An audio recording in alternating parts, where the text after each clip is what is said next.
Looking for plant-based enchiladas? In this video, I will take you through how my husband makes super delicious plant-based enchiladas. For easy to make plant-based recipes, subscribe to my channel and hit the bell for notifications when I post videos every Friday.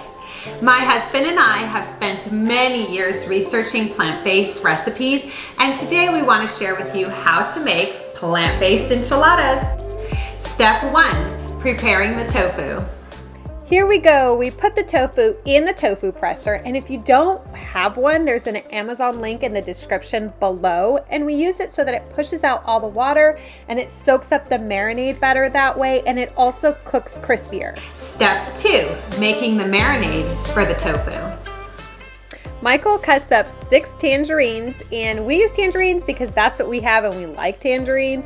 But if you have oranges, that will work too, and you probably then only want to use 2 oranges to squeeze into a bowl.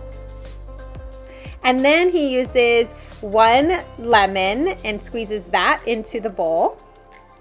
And we really like a garlicky flavor in our marinade, so Michael dices up 2 garlic cloves. And then he places those garlic cloves right into the same bowl. He squeezed the oranges and the lemon in. He adds a few drops of rice vinegar, 3 drops of pure liquid smoke, and then a tablespoon of soy sauce. But if you want lower sodium and prefer coconut aminos, that will work as well. And to finish it off, Michael adds 1 tablespoon of cumin and a dash of black pepper. And then he mixes all the ingredients and sets it off to the side. Michael cut thin slices of the tofu, and then he places that tofu in a Ziploc bag, and he'll pour the marinade right in with it, and then he zips it up and places it into the refrigerator, where it will sit for approximately 15 minutes while you continue with the rest of the recipe. And that way the tofu soaks up the marinade. Step 3. Cutting the vegetable fillings for the enchiladas. Let us know in the comments below what fillings you like in your enchiladas. As the tofu is marinating in the refrigerator, he moves on with the fillings, and he starts with a half of an onion, and he places the onion in a pan, and then he grabs the mushrooms and he cuts up about 3 cups of mushrooms. If you have watched some of our other dinner recipes, you will notice that we oftentimes use a lot of mushrooms. And we do this because not only do we love mushrooms, but it adds a lot of flavor and a meaty consistency to our meals. We have also read in a variety of books written by plant-based doctors that eating a variety of mushrooms is important for your health. Once Michael finishes chopping up the mushrooms, he takes his 3 cups and places it in with the onions in the pan to cook. He sautés the mushrooms and onions with water instead of oil, and he mixes around until the mushrooms are cooked. And now it's time to go back to the refrigerator and grab your marinated tofu so that you can cook it. Michael cooks the tofu on medium-high, and he makes sure that each side gets about 5 minutes or until golden brown. Once the tofu is golden brown, Michael cuts it up into squares so that it's easier to put into the enchiladas. And then Michael likes to include tomatoes into the enchiladas, which I enjoy as well. It's also super healthy to eat cooked tomatoes, so this is a great way to get your cooked tomatoes in. And we usually have a tomato, but today we only had grape tomatoes or cherry tomatoes, so Michael's cutting up the cherry tomatoes. But if you have a tomato, really it only needs 1 tomato. In this case, we had to grab a handful of cherry tomatoes. And once he's done with that, he's gonna put it into a container and set aside. Michael grabs a can of black beans to open up. If you have other type of beans that you wanna use, go for it. Okay, so now for the sauce. Today, as you can see, the only sauce I had in our pantry was Trader Joe's enchilada sauce.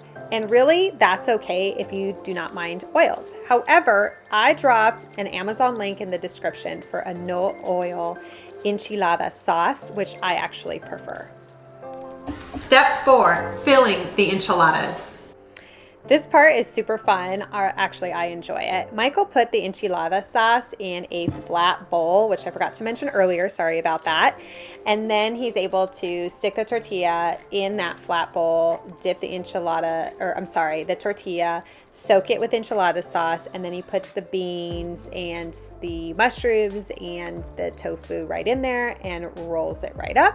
And when he's done with it, this is what it looks like, all rolled up. And our recipe makes 16 enchiladas.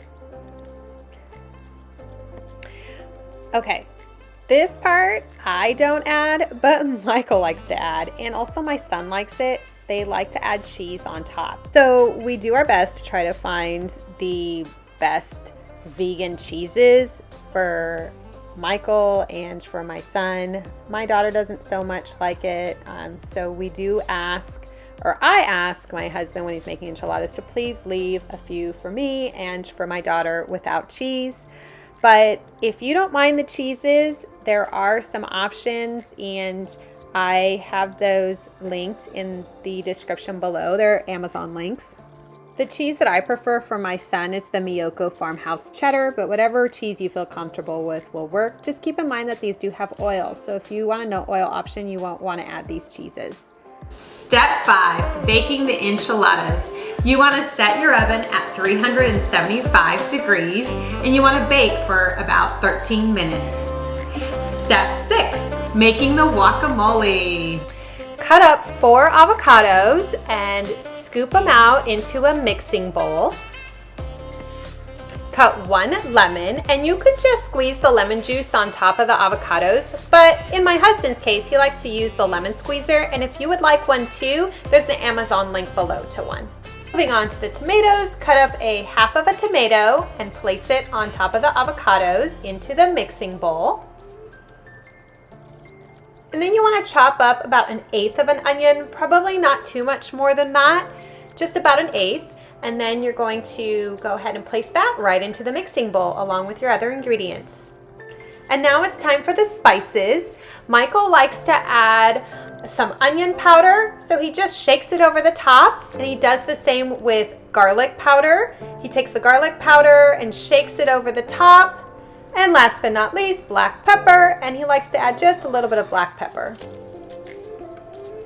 Now it's time to smash it. So he smashes it all up so that it becomes guacamole.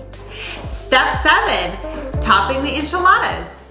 This is definitely our favorite part. The enchiladas are done, and we're gonna go ahead and top it off with the guacamole that we just made. And then Michael likes to add vegan sour cream, and his favorite is Kite Hills, but it does have oil. So for the no oil option, you wanna use Forager, which is my favorite, and I dropped an Amazon link in the description below if you wanna purchase either one.